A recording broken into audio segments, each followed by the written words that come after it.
बिस्मिल्लाहिर्रहमानिर्रहीम। अस्सलामु अलैकुम वरहमतुल्लाहि वबरकातुहू।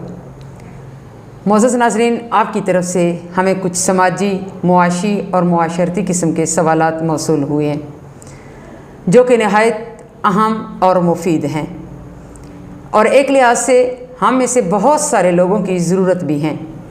अगर आज हम इनके जवाब जान लेते हैं तो यकीनन बहुत सारे नौजवान, बच्चे और बच्चियों की मुश्किल आसान हो सकती है और इनकी उलझनें भी दूर हो सकती हैं। आज इन सवालात के जवाबात हासिल करने के लिए हमने दावत दी है मोहतरम जनाब प्रोफेसर डॉक्टर मुफ्ती मोहम्मद हुसैन साहब को। आइए इनसे तसल्ली बख्श जवाब हासिल करते हैं। डॉक्टर साहब, अस्सलामु अलैकुम वरहमतुल्लाहि वबरकातुहू। वालेकुम अस्सलाम वरहमतुल्लाहि वबरकातुहू। डॉक्टर साहब, एक बहन ने सवाल किया है कि मेरे मैदे में अक्सर तकलीफ़ रहती है, इलाज भी चल रहा है, कोई ऐसी दुआ बताएं ताकि ये मेरी बीमारी दूर हो जाए। बिस्मिल्लाहिर्रहमानिर्रहीम। वैसे तो ये सवाल तब से मुतल्लिक़ है और अल्लाह रब्बुल इज़्ज़त ने जैसे बीमारियां उतारी हैं तो वैसे ही अल्लाह ताला ने शिफा भी उतारी है, और अल्लाह ताला ने जिस तरह मुख्तलिफ़ अशिया के अंदर शिफा रखी है और अल्लाह के हुक्म से वो शिफा देती हैं, इसी तरह कलाम के अंदर भी अल्लाह रब्बुल इज़्ज़त ने शिफा रखी है, और कुरान पाक के बारे में भी अल्लाह ताला ने फरमाया कि इसमें शिफा है। इसी तरह नबी करीम सल्लल्लाहु अलैहि वसल्लम ने मुख्तलिफ़ मौक़ों पर मुख्तलिफ़ बीमारियों की दुआएँ इरशाद फरमाई, यहाँ तक कि जो आखिरी दो सूरतें हैं जिन्हें मुअव्वज़तैन कहा जाता है, उन सूरतों को बतौर इलाज बताया गया है कि अगर किसी पर कोई जादू व सेब का असर हो तो इन सूरतों को पढ़ेगा तो अल्लाह रब्बुल इज़्ज़त उसकी बरकत से उसको शिफा दे देगा। तो इसी तरह मुख्तलिफ़ आयात भी शिफा के लिए हैं और मुख्तलिफ़ दुआएँ भी पैगम्बर अलैहिस्सलाम के लिए शिफा के लिए तलक़ीन फरमाई गई हैं। एक दुआ है जिसके बारे में पैगम्बर अलैहिस्सलाम ने फरमाया कि ये दुआ जब पढ़ी जाए किसी मरीज़ के पास तो अल्लाह रब्बुल इज़्ज़त इस दुआ की बरकत से उसको शिफा देता है, और सिवाय मौत के हर बीमारी के इसके अंदर शिफा है। इसी वजह से हमारे बहुत सारे औलिया कराम का ये तरीक़ा रहा है कि जब किसी के यहाँ तीमारदारी के लिए जाते हैं तो मरीज़ के पास जाकर ये दुआ पढ़ते हैं, क्योंकि ये इस तरह सिखाई गई है। दुआ के अल्फाज मुख्तसर हैं, मज़मून भी बहुत मुख्तसर है, और इसको हमें याद कर लेना चाहिए, अपनी औलाद को याद करवा देना चाहिए। ख़ुद बीमार हों तो भी पढ़नी चाहिए, और अगर किसी बीमार के पास जाएं तो भी पढ़नी चाहिए। हदीस पाक में जो दुआ बताई गई है उसके अल्फाज ये हैं: अस्सलुल्लाहल अज़ीम रब्बल अर्शिल अज़ीम अन यशफियनी। अस्सलुल्लाहल अज़ीम रब्बल अर्शिल अज़ीम अन यशफियनी। इसका तर्जमा है, अस्सलुल्लाहल अज़ीम, मैं अल्लाह से सवाल करता हूँ जो अज़मत वाला है, रब्बल अर्शिल अज़ीम, और वो अल्लाह रब्बुल इज़्ज़त जो अज़ीम अर्श का रब है, मेरा सवाल है अन यशफियनी, कि वो मुझे शिफा दे दे। अगर किसी के लिए दुआ करेंगे या किसी मरीज़ के पास जाकर दुआ करेंगे तो फिर आखिरी जुमले के अंदर कहेंगे अन यशफियाहू, कि आए अल्लाह उसको शिफा दे दे। और अगर वो मरीज़ ख़ातून है तो अन यशफियाहा, कि आए अल्लाह आप उस मरीज़ को शिफा अता फ़रमा दें। तो जिन बहन ने सवाल किया है वो हदीस पाक में बताई गई इस दुआ को कसरत से पढ़ा करें, और कोशिश करें कि जब पढ़ें तो कम से कम 7 दफ़ा पढ़ें, तो उसकी बरकत से अल्लाह रब्बुल इज़्ज़त इंशाअल्लाह ज़रूर शिफा अता फ़रमाएगा। यकीन के साथ, एहतमाम के साथ, पैगम्बर अलैहिस्सलाम की सदाक़त के एतमाद के साथ। माशाअल्लाह, सुबहान अल्लाह। डॉक्टर साहब, अब ये जो सवाल मैं पूछने लगी हूँ ये हमारे मुआशरे में बहुत अहम बन चुका है। हर घर का ये केस है कि जवान बच्चे और बच्चियाँ घर में मौजूद हैं लेकिन नेक लोग नहीं मिलते। तो ये रहीम यार ख़ान से हमारा एक बेटा सवाल करता है, और सियालकोट से हमारी एक बेटी सवाल करती है कि कोई ऐसा वजीफ़ा बताएं कि शादी जो है वो आसान हो जाए। ये इस वक्त जिस माशरे में हम जी रहे हैं ये एक मशरक़ी माशरा है और इस्लामी जमहूरिया पाकिस्तान का माशरा है। अब से कुछ वक्त पहले तक हम अपनी मशरक़ी रिवायात के अमीन थे, उन पर अमल पैरा थे, बहुत सारे मसाइल से हम बचे हुए थे। अब जब नई रोशनी आई और हम मगरिब से आशना हुए और हमने उनकी अक़दार को, अतवार को अपनाया, और हमारा बहुत ज़्यादा तवज्जो जो है वो मादियत की तरफ बढ़ गई, तो तो आज के माशरा जिस वक्त जिस मामले के अंदर सुलग रहा है, परेशान है, बच्चे और बच्चियाँ भी और इसी तरह वालिदैन भी और पूरे का पूरा ख़ानदान भी, वो है मुनासिब रिश्ते की तलाश। ऐसा भी हो रहा है कि बच्चे और बच्चियाँ अच्छे हैं, पढ़े लिखे हैं, बरसर रोज़गार हैं, लेकिन इसके बावजूद उनके मेयार का, उनकी पसंद का, उनकी ज़रूरत का रिश्ता उनको नहीं मिलता। और दूसरी तरफ सितम बाला सितम ये भी है कि जो रिश्ते बनते हैं, छोटी छोटी बातों के ऊपर वो रिश्ते टूट जाते हैं। इस वजह से इसमें कोई शक नहीं है कि आज का नौजवान बच्चा और बच्ची भी अपनी ज़िंदगी और ज़ात के मामले में परेशान है, और उससे कहीं ज़्यादा उसके शरीफ वालिदैन परेशान हैं कि वो अपना फ़र्ज़ कैसे अदा करें और कब अदा करें। तो जिस तरह अल्लाह रब्बुल इज़्ज़त ने हमें ये दीन दिया है और पैगम्बर अलैहिस्सलाम की सीरत और सुन्नत दी है, उसमें पैगम्बर अलैहिस्सलाम ने फ़रमाया कि 3 चीज़ों के अंदर देर ना करो। उसमें फ़रमाया कि जिस वक़्त बेटे या बेटी के जोड़ का रिश्ता मिल जाए तो फिर उनकी शादी कराने के अंदर ताख़ीर ना करें। इस हवाले से एक तो हमें बहैसियत मुआशरा और दूसरा बहैसियत ख़ानदान अपनी अक़दार को थोड़ा सा बेहतर करने की ज़रूरत है, और उसमें बिला वजह का स्टैंडर्ड और मेयार और शराइत और बहुत ज़्यादा मादियत के लिहाज से कि लड़का या लड़की वो इतनी डिग्री वाला हो, ऐसी जॉब वाला हो या ऐसे कारोबार वाला हो, थोड़ा हमें इस चीज़ को नीचे लाने की ज़रूरत है कि जोड़ का रिश्ता हो, नेक घराना हो, शरीफ घराना हो, मुनासिब रोज़गार हो और शौक़ के साथ रिश्ता लिया और दिया जा रहा हो तो फिर रिश्ता कर देना चाहिए। निकाह आसान बनाना चाहिए, शादी के मामलात सस्ते करने चाहिए, तो हमारे आधे से ज़्यादा मसाइल जो है वो इस वजह से हल हो सकते हैं।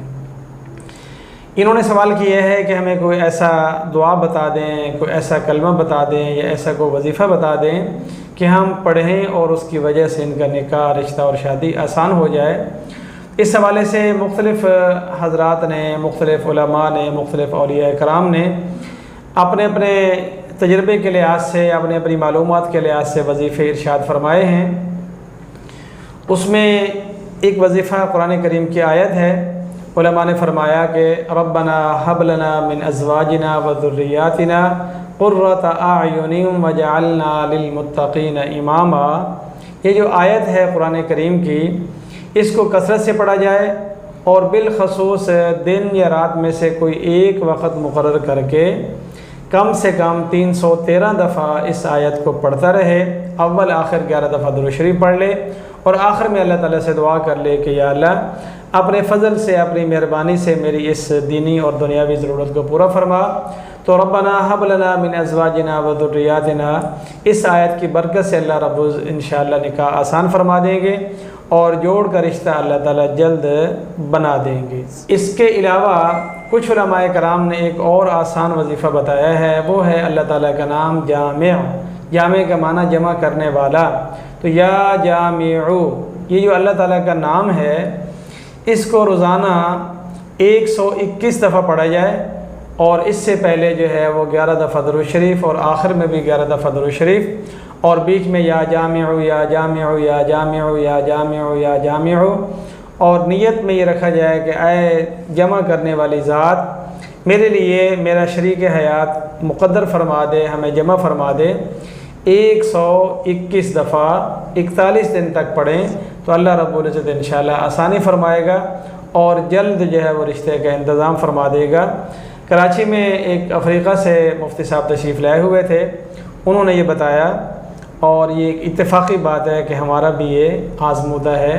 तो इंशाअल्लाह इस या जामिउ अल्लाह के नाम की बरकत से अल्लाह रब्बुल इज़्ज़त बहन और बेटी, भाई और बेटे सब के लिए इंशाअल्लाह रिश्ता आसान कर देगा। माशाअल्लाह, जज़ाकल्लाह। डॉक्टर साहब, अब ये जो सवाल है ये उससे भी ज़्यादा अहम है कि हर घर में मियाँ बीवी की लड़ाई और झगड़े हो रहे हैं। ये कराची से साहब सवाल करते हैं कि हमारा घर में झगड़ा है और कोई ऐसा वजीफ़ा बताएं कि जिससे हमारे मियाँ बीवी में इत्तेफाक हो जाए।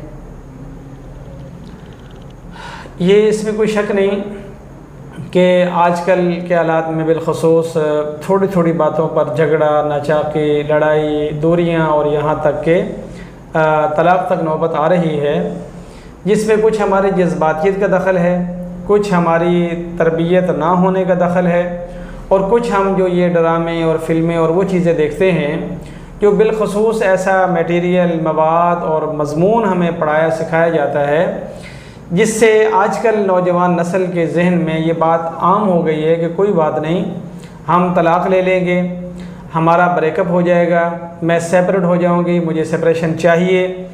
और यहाँ तक कि इस वक्त अदालतों के अंदर जो सबसे ज़्यादा केसेस की शरह है वो इसी खुला की है और तलाक़ की है और घर के बिगाड़ने की है। इसी तरह वकीलों के पास सबसे जो आसान, सस्ता और छोटा सा केस होता है रोज़ाना की दिहाड़ी के लिए, वो है किसी के तलाक़ के पेपर तैयार करना और उनको आगे रवाना कर देना। इससे बढ़कर हमारे जो दारुल इफ्ता हैं, जामियात के अंदर जहाँ शरई मसाइल बताए जाते हैं, तो वहाँ पर सवालात की जो शरह आज के दौर में सबसे ज़्यादा है वो यही तलाक़ के सवालात की है। तो आगाज़ इसका हमारी बदगुमानियों से होता है, फिर बदज़बानियाँ होती हैं, फिर उसके बाद बदमामले होते हैं और यहाँ तक कि फिर हमारे निकाह, रिश्ते और नाते टूट जाते हैं, ख़त्म हो जाते हैं। इस हवाले से एक तो हमारी तरबियत की ज़रूरत है, दूसरा फ़िक्र की ज़रूरत है और तीसरे नंबर पर उन अवामिल को दूर करने की ज़रूरत है जो इस तक नतीजे लेके आते हैं। हमारे एक बुज़ुर्गों से किसी ख़ातून ने सवाल किया कि मेरा शौहर बहुत ज़ालिम है, लड़ता है, झगड़ता है, गालियाँ देता है और इसकी वजह से हमारे घर के अंदर हमेशा बदमज़गी रहती है। तो उन बुज़ुर्गों ने एक तावीज़ लिखा और तावीज़ लिख के ऊपर बिस्मिल्लाह पढ़ के दम करके फ़रमाया कि ये ले जाओ, छुपा के रख लें और जैसे ही आपको शौहर लड़ाई झगड़ा शुरू करे तो आपने चुपके से अपनी दाढ़ के नीचे दबाना है और ज़ोर से दबा के रखना है। जब तक आपको शौहर लड़ता रहे, बोलता रहे, आपने तावीज़ को दांतों के नीचे से निकालना नहीं। अब कुदरत की शान, एक दिन ऐसा हुआ, 2 दिन ऐसा हुआ, 3 दिन ऐसा हुआ, तो चौथे दिन शौहर ने कहा कि आखिर क्या बात है कि जैसे ही मैं लड़ाई झगड़ा शुरू करता हूँ तो आजकल आपके पास कोई जवाब नहीं होता और आप दांत पीसती हैं, क्या बात है। तो उन्होंने कहा कि मुझे एक वजीफ़ा बुज़ुर्गों ने दिया है और उस वजह से मैं ये करती हूँ। तो इसका ये नतीजा निकला कि शौहर जो पहले लड़ाई में बढ़ते बढ़ते बहुत बढ़ जाता था, धीरे धीरे उसकी लड़ाई और अल्फाज कम होते चले गए, गालियाँ कम होती चली गई, यहाँ तक कि उनका घर जो है वो गुले गुलजार बन गया। तो कुछ अर्से के बाद जब उन्होंने आपस में ये सोचा और देखा तो तावीज़ के अंदर कुछ भी नहीं लिखा हुआ था। तो जब उन्होंने बुज़ुर्गों से सवाल किया कि क्या आपने मुझे खाली कागज़ दिया दबाने के लिए, तो उन्होंने फरमाया कि ये तावीज़ नहीं, इलाज था कि जब एक आदमी गुस्से में है, जवाब में आपकी भी ज़बान चलती है तो नतीजतन वो बात बढ़ती बढ़ती बहुत आगे बढ़ जाती है। तो एक आदमी अगर दांत के नीचे कागज़ रख के दबाएगा, चबाएगा, दबाएगा, चबाएगा, तो आखिर दूसरा कब तक बोलेगा, कब तक झगड़ेगा, कब तक शोर करेगा। कुछ देर के बाद वो सोचेगा यार मैं पागल हूँ, बोलता जा रहा हूँ, लड़ता जा रहा हूँ और आगे से कोई रद्द-ए-अमल भी नहीं। तो एक तो हमें ऐसे तावीज़ों की ज़रूरत है जो खाली हों और दांत के नीचे दबाए जाते हों, चबाए जाते हों। इसके अलावा बाज़ उलमा ने ये लिखा है कि कुरान करीम की जो आयत है, सुबहानल्लज़ी अस्रा बिअब्दिही लैलन मिनल मस्जिदिल हराम इलल मस्जिदिल अक़सा अल्लज़ी बारकना हौलहु लिनुरियहु मिन आयातिना इन्नहु हुवस समीउल अलीम। सूरत बनी इसराइल 15वां पारा, बिल्कुल पहली आयत, जिसमें अल्लाह रब्बुल इज़्ज़त ने अपने नबी करीम सल्लल्लाहु अलैहि वसल्लम को मक्का से शाम मस्जिद अक़सा की तरफ और मस्जिद अक़सा से फिर आगे मेराज की तरफ ले जाने का ज़िक्र किया है। इस आयत में मोहब्बत है क्योंकि इस मौके पर अल्लाह रब्बुल इज़्ज़त ने अपने महबूब के साथ बेइंतहा मोहब्बत का इज़हार फरमाया कि उन्हें अपने पास बुलाया और सूरतुल नजम की आयत के मुताबिक सुम्मा दना फतदल्ला फ़काना क़ाब क़ौसैनि औ अदना फ़अौहा इला अब्दिही मा औहा मा कज़बल फ़ुआदु मा रआ अफ़तुमारूनहु अला मा यरा। क्या तुम शक करते हो अपने नबी को और इन्होंने जो देखा। तो इस आयत में चूँकि अल्लाह रब्बुल इज़्ज़त ने अपने महबूब के साथ एक बहुत आला दर्जे की मोहब्बत का इज़हार फरमाया है, इस आयत की बरकत से अल्लाह रब्बुल इज़्ज़त जो है वो ज़ौजैन के अंदर भी मोहब्बत पैदा फरमा देता है।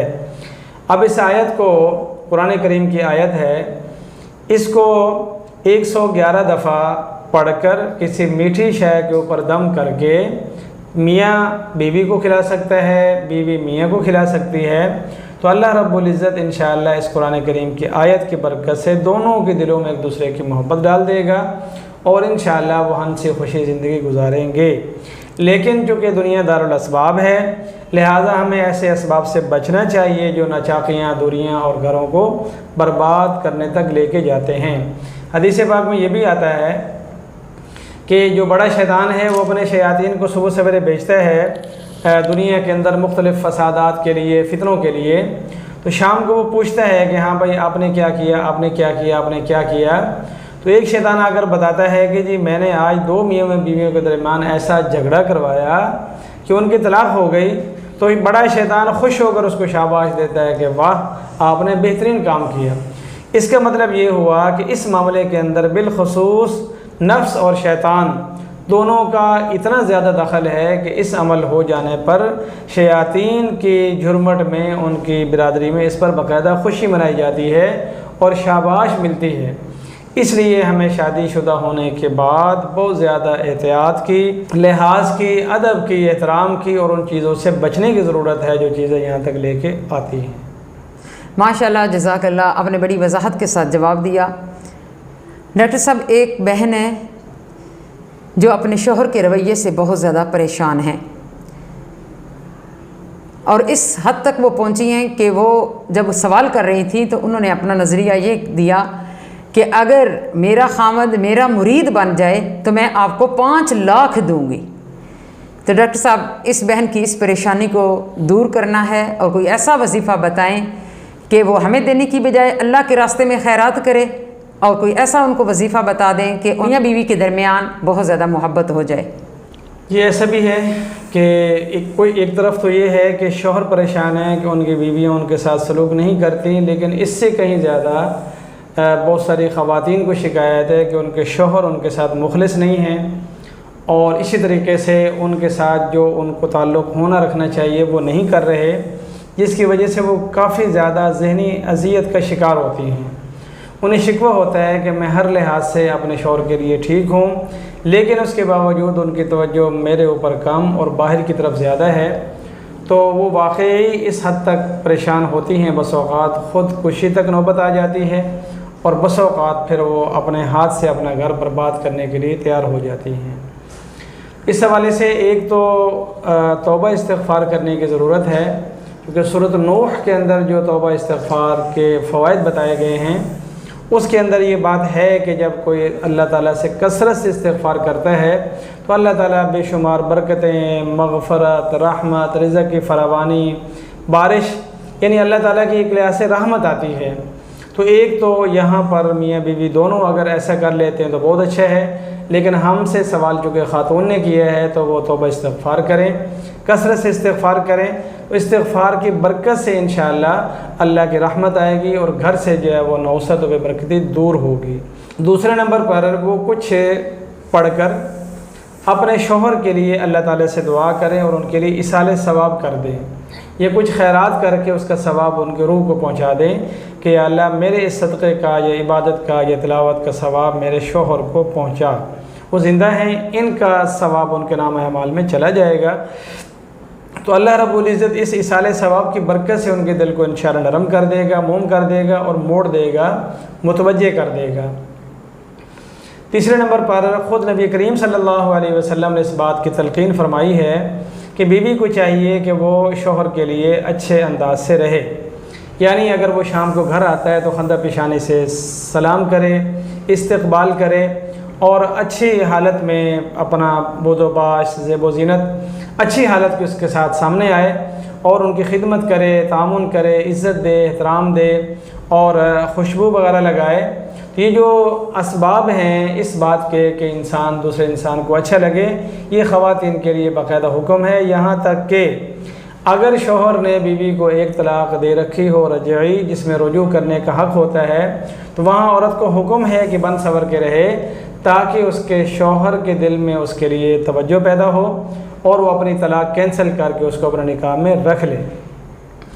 अगर इसके उल्ट होता है कि हमारी कुछ काम, कुछ किरदार ऐसे मशकूक हैं या शकूक व शुबात वाले हैं या मामलात हमारे ठीक नहीं हैं या फिर हमारा रवैया दुरुस्त नहीं है या उनके आने और जाने पर हमें अपना गुस्सा, अपना गम, अपनी ज़रूरियात, अपना रोना पीटना सामने आ जाता है, तो ये वो मामला है जो शोहर को कुदरती तौर पर औरत से दूर करता है। इसके मासिवा मुख्तलिफ़ हज़रात ने मुख्तलिफ़ वज़ाइफ बताए हैं, लेकिन हमारे ख़्याल से ये कुरान करीम की आयत है जो भी मैंने अर्ज़ की, सुबहानल्लज़ी असरा बिअब्दिही लैलन मिनल मस्जिदिल हराम इलल मस्जिदिल अक़सा, ये पढ़ लें। या फिर एक दूसरी आयत है सुबहानल्लज़ी सख़्ख़र लना हाज़ा वमा कुन्ना लहू मुक़रिनीन, जो आमतौर पर सफ़र की दुआ है कि अल्लाह पाक है वो ज़ात कि जिसने हमारे लिए इस सवारी को मुसख्खर कर दिया, हम इसको काबू करने वाले न थे। ये आयत भी उलमाए कराम ने फरमाई है कि शरीक हयात में से एक दूसरे के हक़ में ये पढ़े, इस नीयत के साथ पढ़े कि या अल्लाह उसको मेरे लिए मुसख्खर कर दे, मेरे दिल में उसकी जगह और उसके दिल में मेरी जगह बना दे। तो इसका भी ये तासीर है कि अल्लाह रब्बुल इज़्ज़त एक दूसरे की कशिश पैदा करता है। और इंशाअल्लाह ये ख़ातून अगर इस आयत को पढ़ती हैं कसरत के साथ तो अल्लाह रब्बुल इज़्ज़त इनके शौहर की मोहब्बत इनके लिए मुसख्खर कर देगा। माशाअल्लाह, जज़ाकल्लाह। डॉक्टर साहब आपने बड़ी तफसील के साथ जवाब दिया है और उन बहनों के लिए ये बहुत बड़ा तोहफ़ा है, और ख़ुसूसी तौर पर इस बहन के लिए कि जिसका खामन उसके साथ सही उसने सलूक नहीं करता और वो बहुत परेशान है, और हमें 5 लाख का भी उसने कहा है। लेकिन मुझे उम्मीद है कि आज का ये जवाब सुनकर वो ज़रूर आज इस वजीफ़े पर अमल करेगी, और हमारी वो बहनें जिनके खामद उनके साथ उसने सलूक नहीं करते वो भी अपने आप को सजा के संवार के रखेंगी ताकि उनके घर जन्नत बन सके। तो डॉक्टर साहब एक और सवाल है मुजफ्फरगढ़ से। ये आदमी कहते हैं कि मेरी बीवी फौत हो गई है और 7 बेटियां और 2 बेटे हैं। 7 बेटियों की मैंने शादी कर दी है और 2 बेटे मेरे पास हैं, और मैं ख़ुद को अकेला महसूस करता हूँ। तो क्या मैं शादी दूसरी कर सकता हूँ? इस सवाल का ख़ुलासा ये है कि वो उम्र के इस हिस्से में ये मशवरा मांग रहे हैं कि क्या मुझे शादी कर लेनी चाहिए या नहीं। यानी उनकी 7 बेटियां थी, उन्होंने उनको घर का कर दिया, अब 2 बेटे बाकी हैं जिनकी उनको शादी करनी चाहिए। और अब उनका सवाल ये है कि मैं बेटों की शादियां भी करूं और क्या अपनी शादी भी कर लूं या नहीं। इसका जवाब ये है कि इस वक्त हम जिस माशरे में जी रहे हैं यहाँ पर आम तौर पर एक से ज़्यादा शादी करने पर सवालात होते हैं या लोग मायूब समझते हैं। लेकिन इससे पहले सहाबा किराम के दौर में, ताबईन, तबा ताबईन के दौर में, या आज भी अरब ममालिक में, अफ्रीका ममालिक में, या बल्कि पाकिस्तान के भी सिंध के इलाके या बाज़ ऐसे इलाक़ों में, बलूचिस्तान में या खैबर पख्तूनख्वा में नॉर्मल दूसरी और तीसरी शादी कराई जाए तो वहाँ इसको कोई मायूब नहीं समझा जाता। इस्लाम ने, कुरान करीम ने तो 4 शादियों की इजाज़त दे रखी थी, दे रखी है और ये क़यामत तक रहेगी। लेकिन जिसकी बीवी न रही हो, आम हालात के अंदर अगर उसको सहूलत हो और उसके हालात इजाज़त देते हो तो उसको शादी कर लेनी चाहिए। अब ये आदमी जिनकी औलादें हैं और औलादें भी शादीशुदा हैं, ये ज़ाती हैसियत में देख लें कि इस उम्र में शादी करके अपनी शादी निभा पाएंगे और इसी तरह हुकूक़ अदा कर लेंगे, और इसी तरह रिश्ता भी ऐसा देख सकते हैं कि जो इनकी उम्र के लिहाज से मुनासिब हो तो शादी कर लेने में कोई हर्ज नहीं। शर्त सिर्फ़ ये है कि वो हुकूक़ अदा कर पाएँ, और अगर वो अपने माहौल में कोई दुश्वारी महसूस कर रहे हों तो बेटे और बेटियों की ज़हन साजी करके उन्हें ज़रूरत का बताकर उनको एतमाद में लेकर शादी की जा सकती है, इसमें कोई हर्ज नहीं है। माशाअल्लाह। डॉक्टर साहब आखिरी सवाल इस नशिस्त का ये है कि मुल्तान से एक शख्स सवाल करते हैं कि कुरान मजीद का किस अंदाज़ में मुताला किया जाए और किस तरह अमल किया जाए कि हमारे लिए जन्नत का रास्ता आसान हो सके।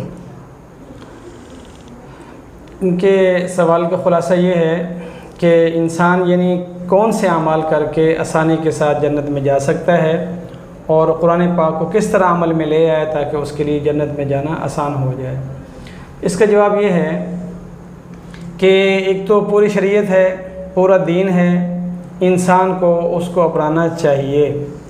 लेकिन उसमें उलमा किराम ने फरमाया कि अगर इंसान कमज़ोर है वो कोशिश करे कि हराम कामों से, मकरूह कामों से बचता रहे और जो फ़राइज़ वाजिबात हैं उनको अदा करे, वो चाहे इबादात के फ़राइज़ हों या चाहे लोगों के जो हुकूक़ हैं वो फ़र्ज़ हो, इसमें लगा रहे और साथ साथ अल्लाह ताला से तौबा और इस्तिग़फ़ार करता रहे कि जहाँ कहीं मुझसे कमी हो गई हो अल्लाह ताला माफ़ फरमा दे। इसके साथ साथ नबी करीम सल्लल्लाहु अलैहि वसल्लम के साथ मोहब्बत रखता हो तो अल्लाह ताला ने नबी करीम सल्लल्लाहु अलैहि वसल्लम से ये वादा फ़रमाया और आपने इरशाद फरमाया कि जो शख्स जिसके साथ मोहब्बत करता होगा वो क़यामत के बाद जन्नत में उसके साथ होगा। तो जो नबी करीम सल्लल्लाहु अलैहि वसल्लम के साथ मोहब्बत करता होगा वो मोहब्बत उसको पैगंबर के साथ जन्नत में ले जाएगी। इसके अलावा इंसान कुरान करीम का, अहादीस का मुताला करे तो मुताला करने से उसके एतक़ादात भी ठीक होते हैं, मालूमात में इजाफ़ा होता है और उन मालूमात में इजाफ़े के नतीजे में उसके आमाल के अंदर बेहतरी आती है। उसके लिए इंसान अगर ये फ़र्ज़ कर ले कि मैंने सारा कुछ पढ़ना है और जल्द ही जल्द उसको पढ़ के ख़त्म करना है तो ये आसान नहीं होता।